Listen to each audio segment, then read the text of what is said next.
പണ്ട് പണ്ട് വർഷങ്ങൾക്ക് മുമ്പ് സാന്ദീപനി മഹർഷിയുടെ ആശ്രമത്തിൽ കൃഷ്ണനോടൊപ്പം പഠിച്ചിരുന്ന ഒരു സുഹൃത്തായിരുന്നു കുചേലൻ.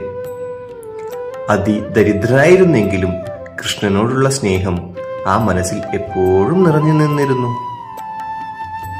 കാലം കടന്നുപോയപ്പോൾ കൃഷ്ണൻ ദ്വാരകയുടെ രാജാവായി. കുചേലനാകട്ടെ ദാരിദ്ര്യത്തിൽ തന്നെ തുടർന്നു. കുചേലന് ഒരു പിടി അന്നത്തിന് പോലും വകയില്ലാതെ അവസ്ഥയായിരുന്നു. ഒരു ദിവസം വിശപ്പും സഹിക്കാനാവാതെ മക്കൾ കരയുന്നത് കണ്ടപ്പോൾ കുചേലന്റെ ഭാര്യ പറഞ്ഞു, "നിങ്ങളുടെ സുഹൃത്ത് ദ്വാരകാധിപനല്ലേ? ഒന്ന് പോയി കണ്ട് സങ്കടം പറയുമോ?" ആദ്യം മടിച്ചെങ്കിലും തന്റെ പ്രിയ സുഹൃത്തിനെ ഒന്ന് കാണാനുള്ള ആഗ്രഹം കൊണ്ട് കുചേലൻ സമ്മതിച്ചു. രാജാവിനെ കാണാൻ പോകുമ്പോൾ വെറും കൈയോടെ പോകാൻ പാടില്ല. അയൽപ്പക്കത്ത് നിന്ന് ഇരുന്നു വാങ്ങിയ ഒരു പിടി അവൽ ഒരു പഴയ തുണിയിൽ കെട്ടി കുചേലൻ ദ്വാരകയിലേക്ക് തിരിച്ചു.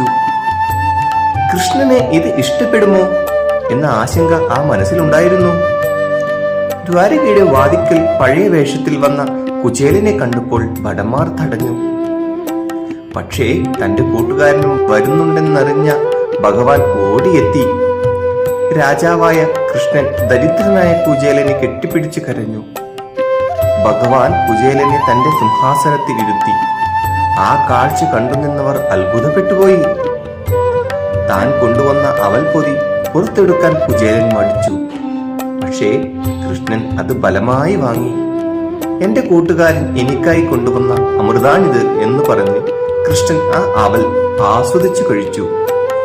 ഓരോ പിടി അവൽ കഴിക്കുമ്പോഴും കുചേലന്റെ ദാരിദ്ര്യം മാറുകയും പകരം ഐശ്വര്യം വരികയും ചെയ്യുകയായിരുന്നു. കുചേലൻ തന്റെ ദാരിദ്ര്യത്തെക്കുറിച്ച് കൃഷ്ണനോട് ഒന്നും പറഞ്ഞില്ല. തിരിച്ചു വീട്ടിലെത്തിയ കുചേലൻ തന്റെ പഴയ കുടിൽ കാണാൻ കഴിഞ്ഞില്ല. അവിടെ ഒരു വലിയ സ്വർണമാളിക ഉയർന്നിരുന്നു.